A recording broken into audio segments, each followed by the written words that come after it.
by Sri Pawan Kapoor, Secretary West in Ministry of External Affairs, and Mr. Arun Kumar Sahu, who is the Additional Secretary in the Ministry of External Affairs, looking after Austria and other countries in Central Europe region. With that, I invite Foreign Secretary to make his opening remarks. Sir, over to you. Thank you very much. Pawan, Secretary West, Mr. Sahu, Additional Secretary, and our spokesperson, friends from the media. Good afternoon, and thank you very much for coming out for this briefing on Prime Minister's ongoing official visit to Austria. I would start with brief opening comments and thereafter try and answer your questions on the visit. As you all know, Prime Minister arrived in Vienna yesterday evening, where he was received at the airport by the Austrian Foreign Minister, Excellency Schallenberg, whom you know Prime Ministers had a previous engagement with on the sidelines of the Glasgow summit of COP26. This is Prime Minister Modi's first visit to Austria and is also first visit by an Indian Prime Minister after a gap of 41 years. As you all know, both countries are also celebrating 75th year of the establishment of diplomatic relations this year. The visit, therefore, assumes very special significance. In terms of engagements, which, as I said, are currently ongoing, the Austrian Chancellor, Excellency Karl Nehammer, hosted a private dinner for the Prime Minister last night. And this morning, Prime Minister received a formal ceremonial welcome at the Federal Chancellery by the Chancellor. Thereafter, the two leaders held detailed delegation-level talks covering the entire gamut of bilateral partnership across various domains. Thereafter, the two leaders also addressed to the press and gave their press remarks. Prime Minister Modi and Austrian Chancellor thereafter had a meeting, extensive meeting with the CEOs of major Indian and Austrian companies, focusing on the full spectrum of economic partnership between India and Austria, the opportunities that exist in various areas. During the meeting with the CEOs, the focus was particularly on green development, the digital space, including the artificial intelligence. Focus was also on the new and emerging technologies, renewable energy, waste management, water management, the startup space, and other areas of infrastructure. There were very clear opportunities that were pointed out by the CEOs on both sides, which under the direction and enablement of the two governments could be taken forward by the private sector on both sides.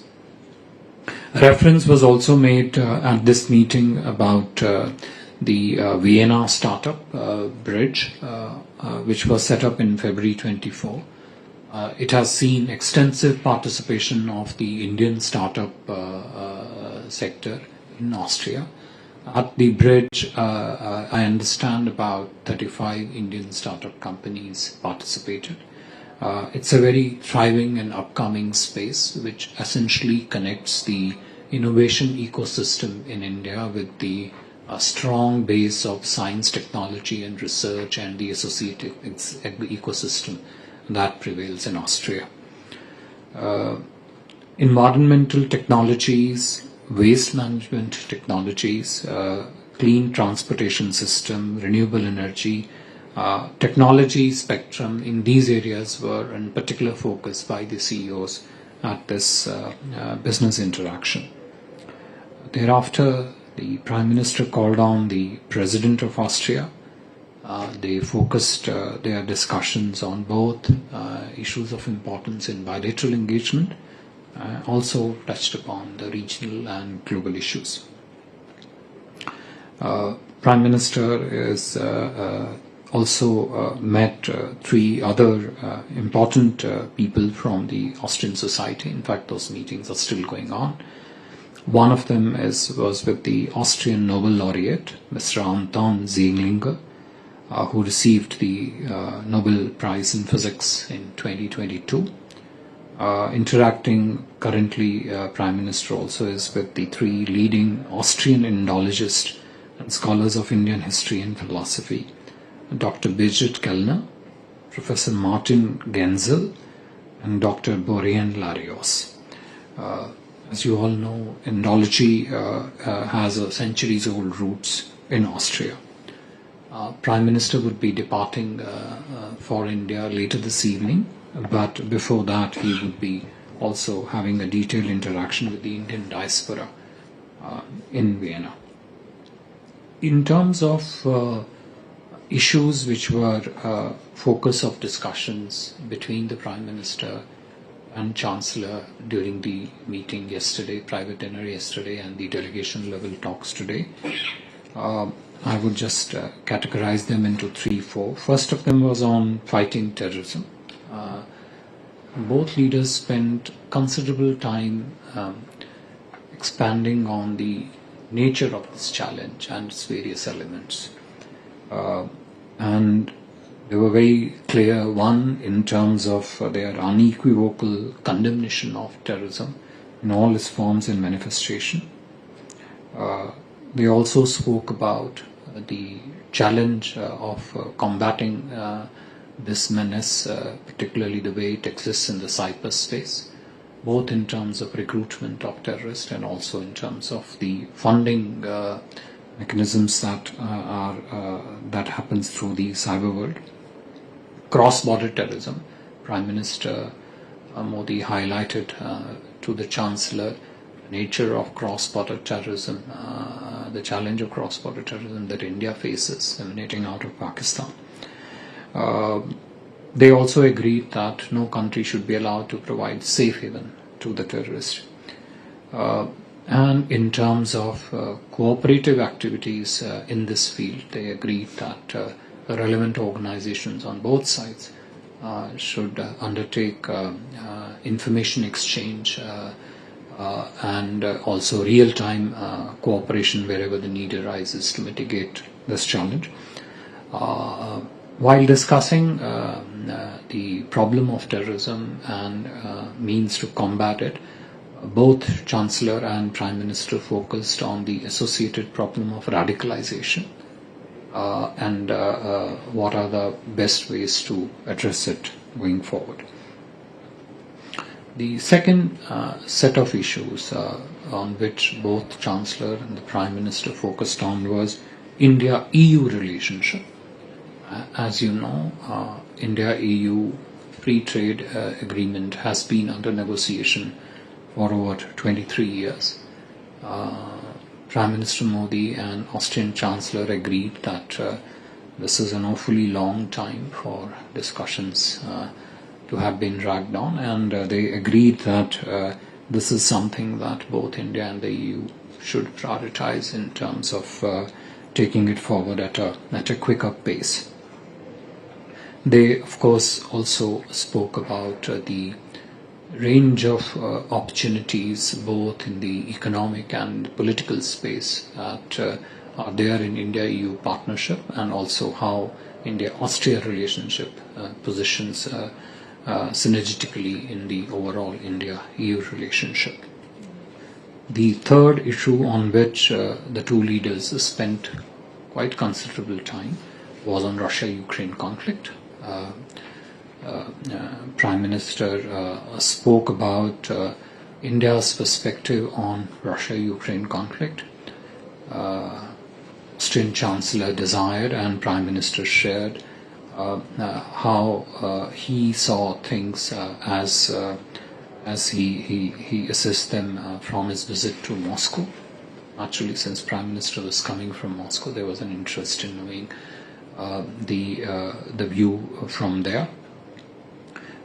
You would have heard Prime Minister speak to the press after his delegation level talks with the Austrian Chancellor, where he very clearly and categorically captured the essence of India's position on Russia-Ukraine conflict. During the discussions, Prime Minister also brought out that how Russia-Ukraine conflict has also posed serious challenges to the larger world of Global South and the developing countries in terms of challenges of food security, energy security, fertilizer security. And those are the things which are very crucial for the economic development of the Global South countries, including India.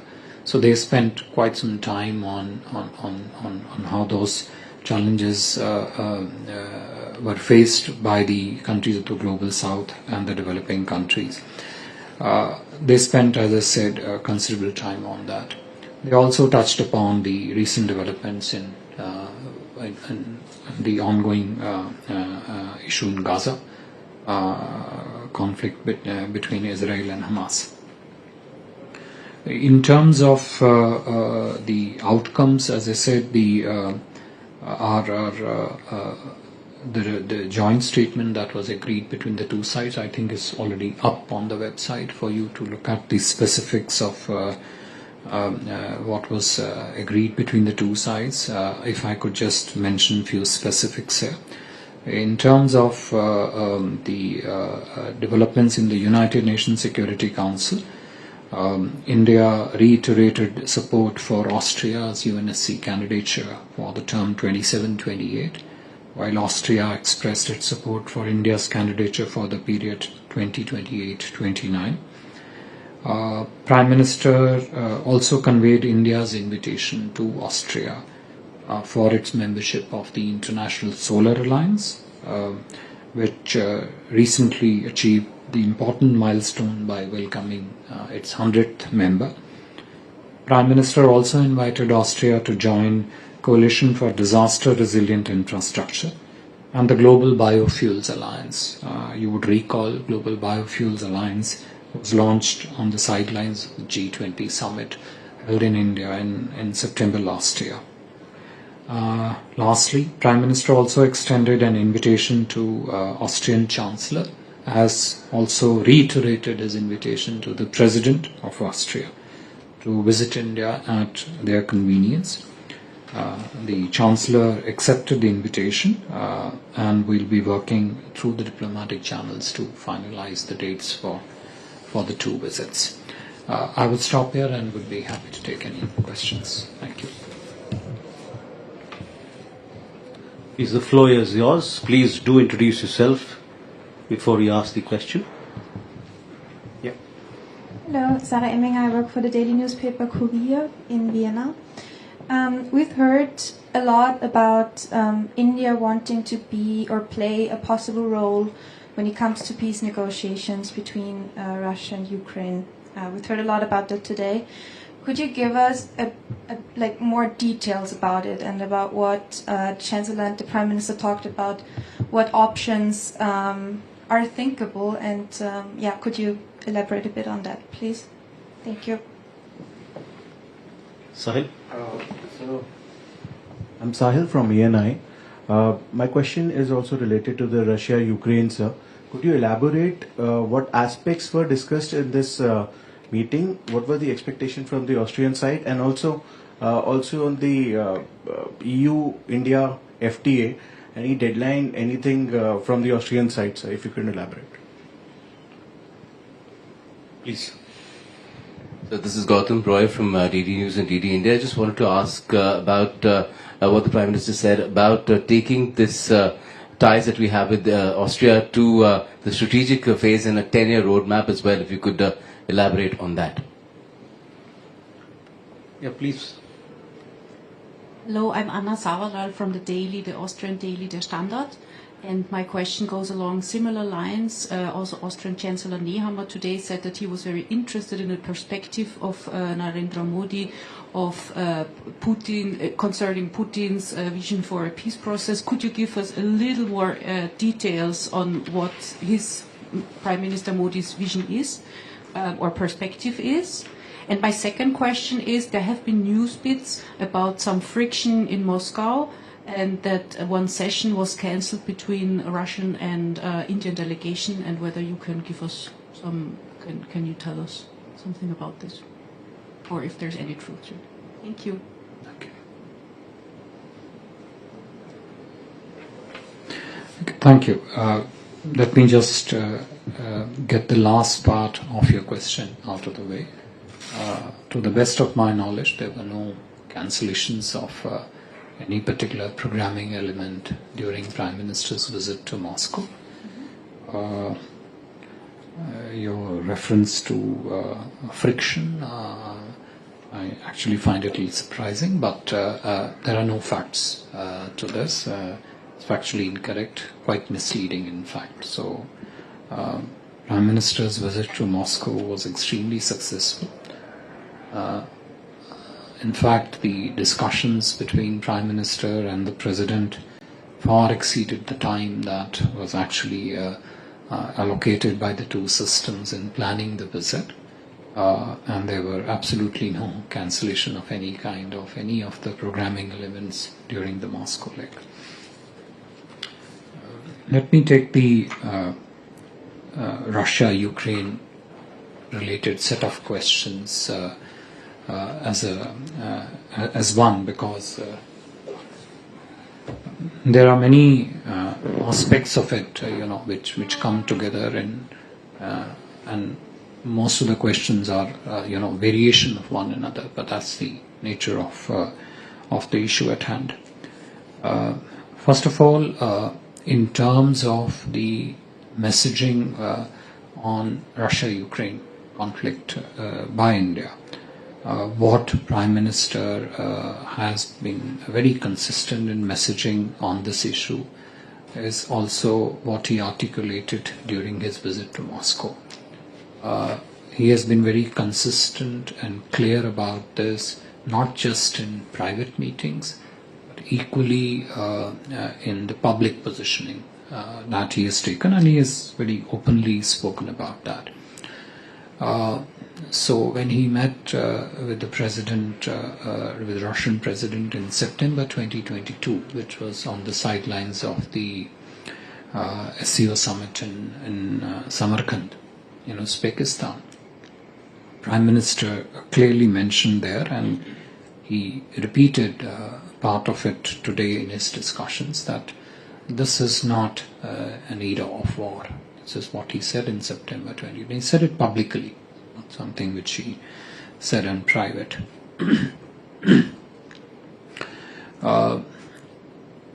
During discussions in Moscow, of which he gave a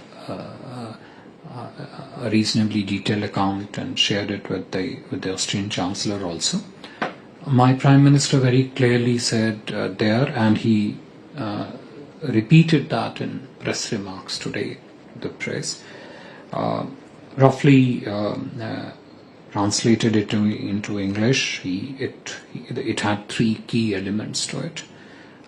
One, that this is not time of war, which is what something is said in September 22. Second important thing, which he publicly said in Moscow and repeated here, that the solution to the Russia-Ukraine conflict cannot be found on the battlefield. And three, he again spoke very clearly on this in Moscow and reiterated it today, that wherever innocent lives are lost, in particular children's lives are lost, those are unacceptable under any circumstances. In discussions in Moscow and with the Austrian Chancellor also today, we clearly brought out that the dialogue and diplomacy, and not the battlefront war, is a way forward in finding a solution to this. In discussing this, Prime Minister was also very clear that whatever contribution India can make in arriving at that peaceful solution through dialogue and diplomacy, we would be very, very happy to make that contribution. It is natural that all sides involved in this have to be, agree to this for this process to move forward. And this was the context in which the path forward on Russia-Ukraine conflict was talked about, discussed. As I mentioned in my opening remarks also, Prime Minister elaborated in considerable detail the challenges that the countries of the Global South and India also faced, and some of it still continue to face in terms of the derivative impact on the economic growth parameters. So energy security was impacted in the early months of the conflict, and some of it is still a matter of stress especially for those economies which rely heavily on imports of energy inputs, fertilizer security, food security, and while there is a certain kind of equilibrium which is currently there in terms of the countries of the Global South trying to address this challenge, but the risk of it still remains. This is what was the broad aspects of discussion on Russia-Ukraine, that solution cannot be found on the battlefield. Dialogue and diplomacy is the way to go forward. India would be very happy to make whatever contribution it can or is called upon to make in trying to resolve this particular challenge. On the question relating to India-EU free trade agreement, as I mentioned, both the Austrian Chancellor and the Indian Prime Minister spent some time not looking at the specifics of the India-EU FTA, because that's not to be discussed really in a bilateral forum. But the context was that given the kind of global developments that are taking place, India-EU partnership in general, and within that space, India-EU FTA assumes great significance. When India-EU started their FTA negotiations 20 plus years ago, the world, the global economy, India's role in the world economy, India's own economic growth, the fact that we are now close to becoming the third largest economy has changed fundamentals of such discussions. The complementarities of the two economies between EU and India have also evolved over a period of time. And it was stressed that, in that light, it was important, and Prime Minister was very clear that from our side we are absolutely ready to expedite this and fast track the discussion. Of course, EU is the other side which has to also come on board on this. But the point was very clear that this is an opportunity,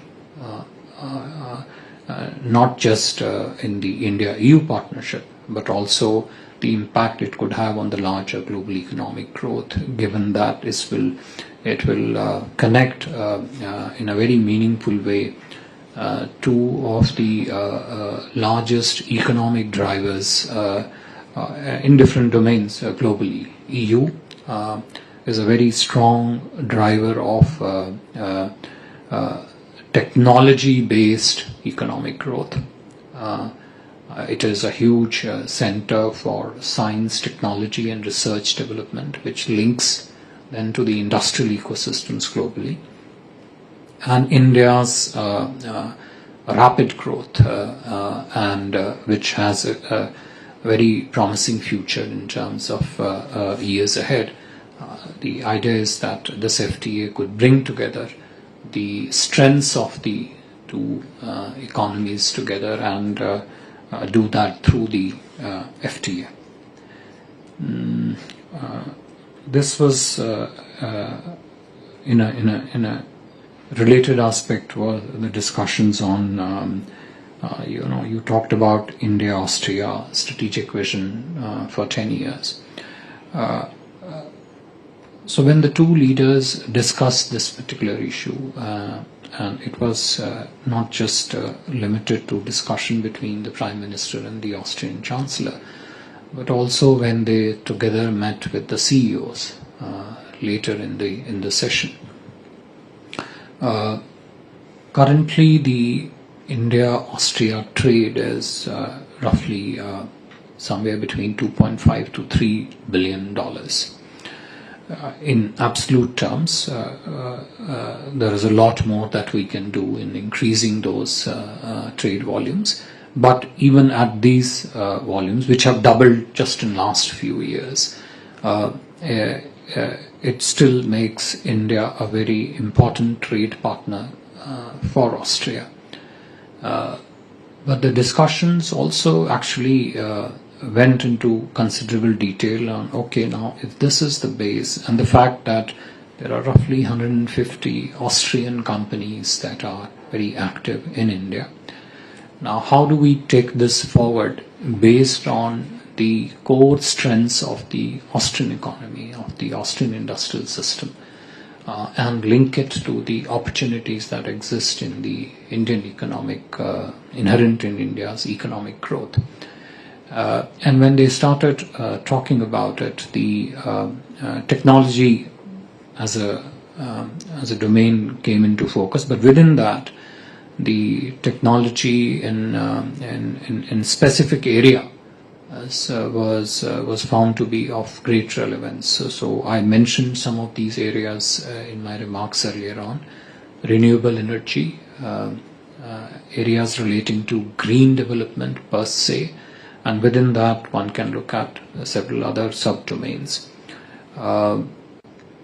Climate change issues and the technologies involved in mitigating the challenge of climate change. Where can the two countries partner there? And more in terms of commercial partnerships, not just in terms of conceptual discussions between the two sides. Waste management, both liquid waste and the solid waste management, in that sense, again very important. Technology research in what we call as critical and emerging technology areas. These would include quantum, artificial intelligence, research in the field of space. There are already some of the Indian startups in the space sector that work very closely with the Austrian research and education system. Priorities to link the Austrian research system in the universities with the commercial opportunities in India. How do we mix and match the correct size of the companies, given that the size of companies in Austria is unique to Austria. Now, how do we find correspondingly strong partners on the Indian side so that what they bring to the table can be beneficial to both the economies? So when they spoke about the vision for years ahead, the idea is that these things will get fleshed out, will then be given a specific shape in terms of commercial partnerships, and taken forward in a purposeful way. In this context, both Austrian Chancellor and the Prime Minister also spoke about the need for maybe mobility and the migration partnership, given that there are clear skill complementarities between the two economies that could be harnessed for the benefit of both the economies. So when the two leaders spoke of economic partnership, their vision where this would head, it had all these elements which I mentioned, and also it was this is also the sentiment which we found very clearly reflected by the business community on both sides, between the Confederation of Indian Industry, which was representing the business segment from the Indian side, and I think it was the Austrian Federal Chamber of Commerce, if I'm not wrong, from the WKO side and this side.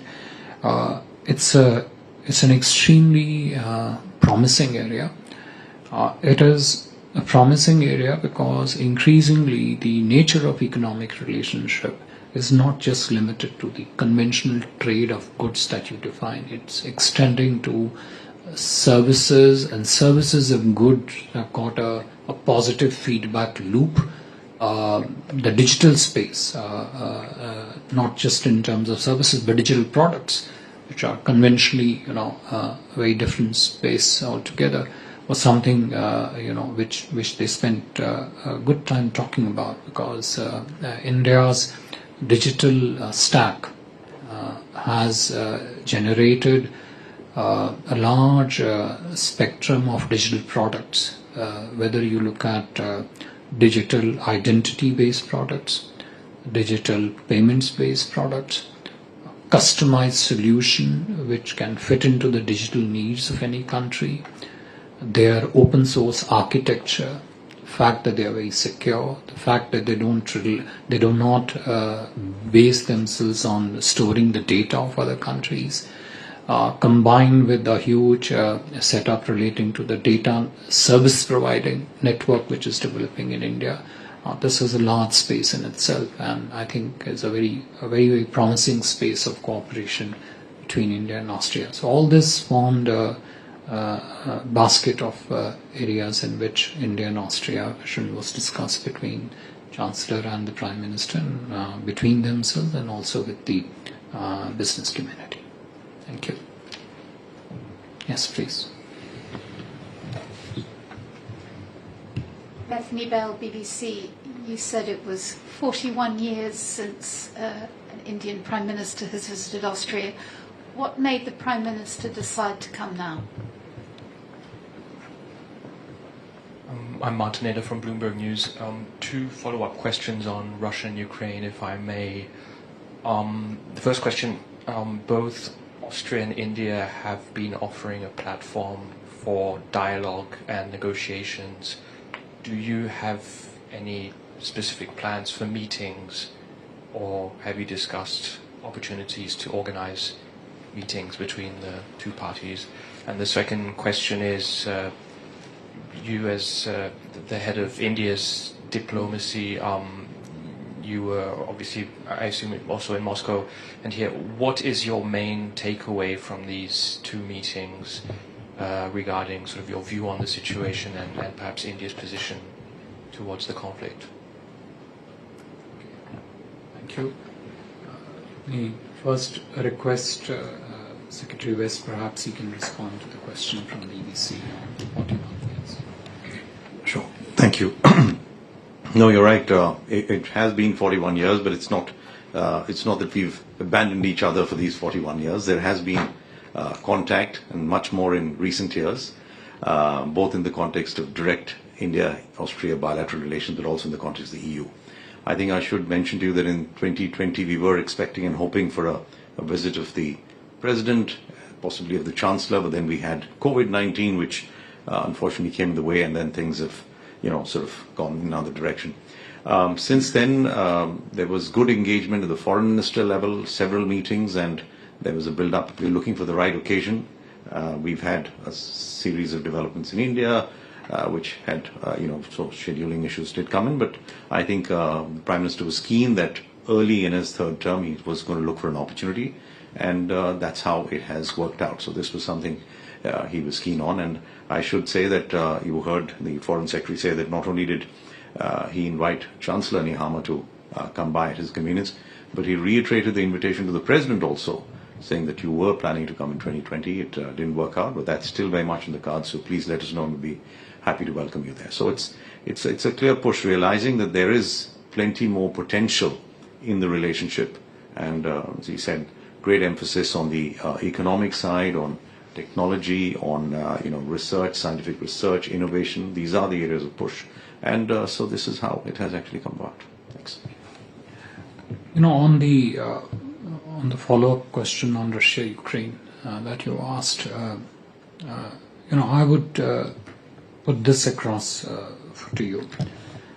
Right from the start of this conflict till date, my Prime Minister has been very strongly engaged with both sides. We have also been a very active participant in the various whatever peace efforts have been going on to find a solution aimed at Russia-Ukraine conflict. At the Birkenstock conference, most recently, also we participated. Secretary West led the Indian delegation to that meeting, and we articulated the need for dialogue and diplomacy and finding a way forward through dialogue and diplomacy at that meeting. Prime Minister met with President Zelensky first at the sidelines of the G summit in Tokyo, that was last year, and most recently at the G7 summit in Italy. Then his meeting with President Putin most recently, just yesterday and day before, and also his meeting with him on the sidelines of the SCO summit. All through this engagement, and there have also been numerous phone calls, both between Prime Minister, President Zelensky, Prime Minister, and President Putin. All through this engagement, both in terms of physical meetings at the leadership level and the phone calls, we have been urging, our message to them has always been that you need to find a way forward through dialogue and diplomacy. And in that, if they see, we are from our side have offered all support and all contribution that we can make to realize this particular thing. And of course, it is in terms of the meeting, it is actually for the two sides to work it out, because we have also maintained that for this to be successful going forward, the two sides need to, parties involved in this have to sit together and talk about it. That has been our view. We have been extremely, absolutely consistent about this, both in our private meetings and in our public articulations, and have offered, as I said, our readiness to play whatever role we can to find a peaceful resolution to this conflict. Thank you. Francois Murphy from Reuters. The Austrian Chancellor said that he was interested in the comments made earlier. At the Chancellor's office. The Austrian Chancellor said he was interested to hear Prime Minister Modi's description of Russian President Putin's current thinking and state of mind on the situation in Ukraine. So, what did Prime Minister Modi tell Chancellor Nehammer about that? And then also, just to follow up on my colleague's question, you've said several times that there can't be a solution through on the battlefield, and there has to be a solution through dialogue. But in the comments made earlier, at least on the Austrian side, it was sort of hinted at that it would be happy to host any future talks. And the question is are they simply expressing the usual hopes of business as usual, or is there something specific in the works currently? Yeah. Okay. Look, I can only share with you, our perspective on this, because it is very beyond a point. Looking at the conflict from our perspective, looking at this conflict from the perspective of challenges that it poses to the countries of the global south, to the larger peace and stability of the region. Whatever is needed to be done to address this through dialogue and diplomacy and not through the war, is something which we've always believed in. My Prime Minister has always believed in it, and that is why this is something which has come across with a deep sense of belief. It's not something which is limited to the articulation.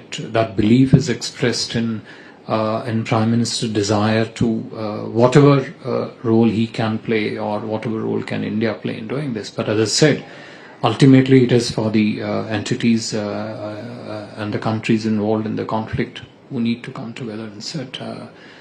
But that's something which they have to do. But there is a certain concern relating to the conflict and the derivative impacts of this conflict everywhere. So, as a very responsible and a peace-loving member of the global community, my Prime Minister has said what needs to be said publicly, and I can say very few countries have said this publicly, that you can't find solution to this conflict on the battlefield.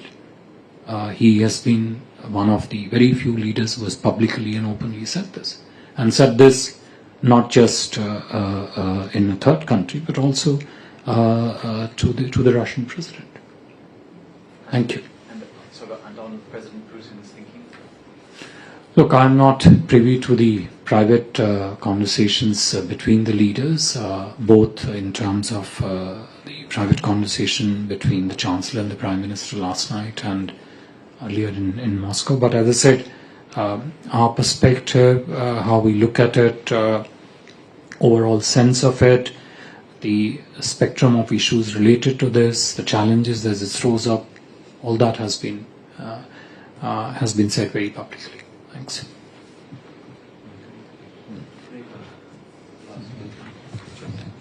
Thank you very much, ladies and gentlemen. Thank you for attending this press engagement.